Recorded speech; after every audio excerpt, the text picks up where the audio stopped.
My brain needs a bit of a break, and one of my favorite ways to give it that break is to paint something in my sketchbook that's really low pressure and that I just get to watch some of the reactions and layerings and magic of watercolor. So let's do it together. Grab your watercolors and give them a good spritz. And to start this page, I'm gonna fill the entire page with just fresh, clean water. I'm gonna fill my brush with lots of yellow, and I'm gonna pick any point on here and just start dropping that color on here. And I'm gonna really take a second to just allow my brain to enjoy watching this move a little bit and slightly spread out on the page. I did decide to make my yellow area a little bit bigger, but because the entire thing is nice and wet, the edges of it are just gonna very softly fade out. And then we need to let this dry or make it dry.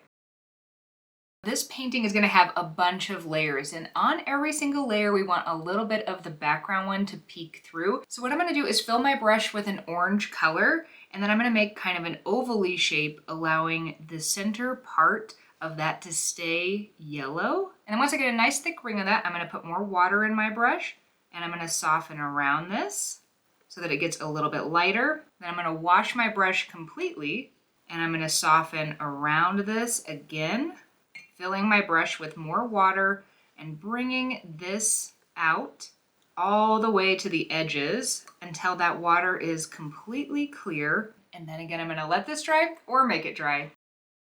And for the next layer, I'm going to repeat a similar thing. This time I'm going to grab some pink with my brush.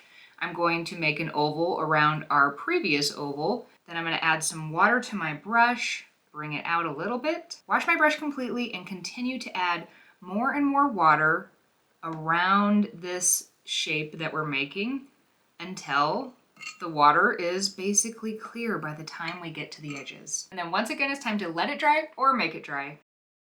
And then once it's dry, you probably get the idea of this exercise. Every time we dry a layer, we're going to change the color that we're putting into our brush. We're going to make an oval around the previous oval, and we're going to leave a little bit of that previous one peeking through. Wash our brush, bring it out so that it softens. And while you're doing this exercise, I want you to focus on the colors that you're interested in. I want you to also take the time to really watch as you do this, as the color softens and spreads, and just really focus on the actual process, because I find that getting lost in a process like this is one of the best ways for my brain to just have a nice little break. I found this exercise very relaxing to do. I think I would have preferred it to work just from one color to another and allow it to get more and more saturated as it goes, but that's okay because now I know what I'm going to do the next time I need a little bit of a brain break. You are getting very relaxed if you do this exercise.